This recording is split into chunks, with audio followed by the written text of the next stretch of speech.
Hello everyone, আমার রান্নাঘরে আপনাদের স্বাগতম। আজকে আমি মজাদার মিষ্টি ভুট্টার খই তৈরি করে দেখাবো। খুবই ঝটপট, খুবই মজাদার একটা রেসিপি, এই যেটাকে আমরা পপকর্ন বলে থাকি। এই জন্য আমার লাগবে যে ভুট্টা যে কোনো বাজারে, মনোহরি দোকানে এবং যে কোনো বড় সুপার শপে আপনারা পেয়ে যাবেন।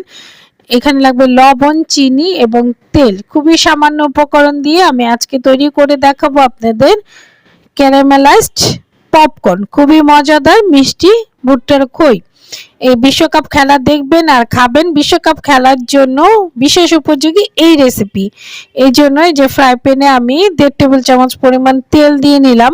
তেলটাকে গরম করে দেখেন সামান্য পরিমাণ, খুবই সামান্য পরিমাণ একটু লবণ দিয়ে নিব। মিষ্টির সাথে একটু লবণ দিতে হয়, নাহলে ভালো লাগে না। এই যে তেলটা একটু গরম হয়ে গেলে আমি এখানে ভুট্টা দিয়ে দিব। আপনারা যে যার পরিমাণ মতো ভুট্টা নিয়ে নেবেন। এটার কোনো নির্দিষ্ট কোনো পরিমাপ লাগে না। তেল আপনারা এর চেয়ে কমও দিতে পারেন। যারা তেল কম খান তারা 1 টেবিল চামচ তেল দিলেও হয়ে যায়, কোনো সমস্যা নেই। এই যে এখন আমি একটু নেড়ে চেড়ে সামান্য পরিমাণ নাড়বো, নেড়ে চেড়ে ঢেকে রেখে দেবো। যে ঢাকনায় যে কোনো ছিদ্র থাকলে এটাকে বন্ধ করে দিতে হবে অবশ্যই। যে আমি বন্ধ করে দিয়েছি।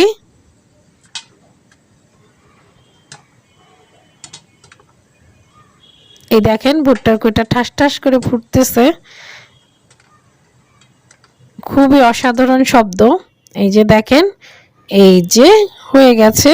এটা হতে খুব বেশি সময় লাগে না, 5 মিনিটের মধ্যে হয়ে যায়। খুবই ঝটপট, খুবই তাড়াতাড়ি। এই যে দেখেন কিছু ভুট্টার দানায় যে ফুটে না, এটা ফুটবে না, কোনো সমস্যা নাই।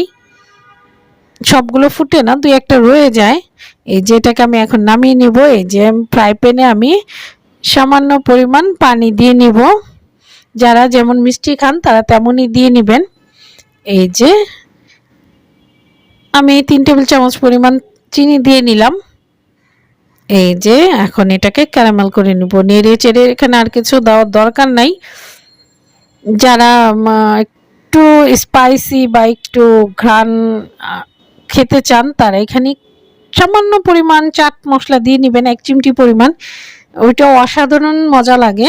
এই যে আমার ক্যারামেল হয়ে গেছে, দেখেন যে চিনিটা একদম ঘন হয়ে গেছে। এখন আমি পপকর্ন ঢেলে দিলাম। এই যে এখন নাড়াচাড়া করে ভালোভাবে মিশিয়ে পপকর্নের সাথে এখন আমি এটাকে ভালোভাবে নেড়েচেড়ে, এই যে হয়ে গেছে, 1 মিনিটেই মেশানো হয়ে যায়। এখন আমি এটাকে তুলে নিব। এই যে দেখেন খুবই ঝটপট, খুবই তাড়াতাড়ি, খুবই মজাদার একটা রেসিপি। দেখেন তৈরি হয়ে গেল খুবই সুন্দর, ঝটপট, মজাদার একটা রেসিপি। দেখতে যত সুন্দর, খেতেও ততই সুন্দর। আপনারা বিশ্বকাপ খেলা দেখবেন আর খাবেন।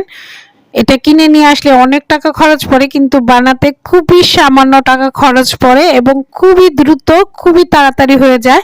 আমার রেসিপিটি ভালো লাগলে আপনারা করে দেখবেন, খেয়ে দেখবেন, লাইক শেয়ার কমেন্টস দিয়ে আমার সাথে থাকবেন, পাশে থাকবেন। ধন্যবাদ।